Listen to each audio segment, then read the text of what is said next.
What does it actually feel like to be the smartest person in the room? Not the movie version, not the arrogant genius with all the answers who everyone secretly admires. The real version, the quiet version, the version nobody posts about and nobody celebrates. Because from the outside, it looks like a superpower. But from the inside, it often feels like something else entirely. This is that story. It starts early, long before they have the words to describe what they're feeling. In school, there's always one. The one who finishes before everyone else. Who understands before the teacher has finished explaining. Who asks questions that make the room go quiet. Teachers noticed. Parents were proud. For a while, being the smart one was everything. It felt like identity. It felt like purpose. But then something started shifting. So slowly, they almost missed it. The conversations started feeling thin. Not because the people around him were bad people, but because the depth he was searching for, it just wasn't there in the rooms he was in. He tried. He showed up. He laughed at the right moments. But there was always a gap.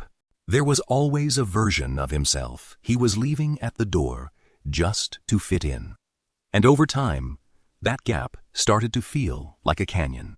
This is the loneliness nobody talks about. Not the loneliness of being alone. The harder kind. The kind that comes from being surrounded by people and still feeling completely invisible. Present, but somewhere else entirely. In every conversation, but never fully in it. Still feeling like nobody in the room is quite seeing all of you.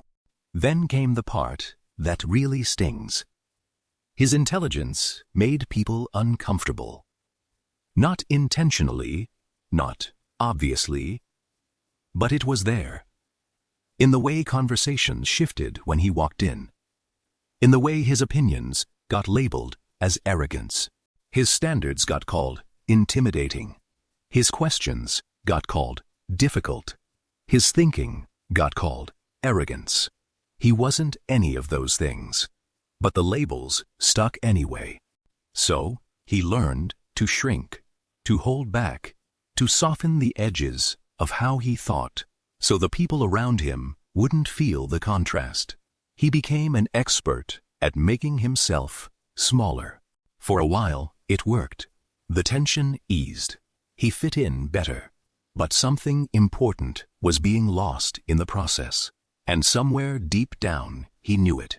Then came the most dangerous stage of all. He started confusing the ceiling of his environment for the ceiling of his potential.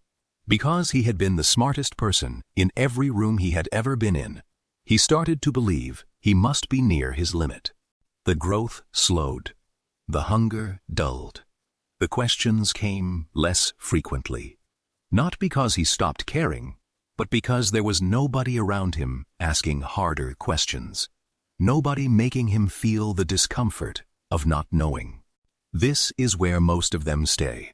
Comfortable, unchallenged, the biggest fish in a pond they outgrew years ago. Not unhappy enough to leave, not fulfilled enough to stay without cost. And then one day, it becomes undeniable. He hadn't run out of potential. He had run out of environment. And those are not the same thing, not even close. The ones who escape this trap do one thing differently. They leave the room, not with arrogance, not with bitterness, but with the quiet understanding that staying where you are, always the most capable person, is not a privilege, it's a prison. He found rooms where he was the least intelligent person present, where he had to stretch, where his ideas got challenged and improved, and sometimes torn apart completely. And in those rooms, everything changed. The hunger came back. The growth came back.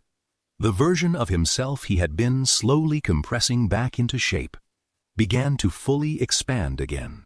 The version of himself he had been leaving at the door for years, he finally brought him in. And the room was big enough to hold all of him. Being the smartest person in the room feels like an advantage, and sometimes it is. But it is only an advantage if you use it to find a bigger room. Because the smartest person in the room has nowhere left to grow. But the most curious person, the one humble enough to walk into rooms where they know the least, they have everything ahead of them. The gift was never the intelligence. The gift was always what you chose to do with it. If this story felt familiar, if you recognized yourself in any part of it, then hear this. You were not built for the rooms you have been in. You were built for the rooms you haven't found yet. Stop shrinking yourself for spaces that were never big enough to hold you. Find the room where you are the least and grow.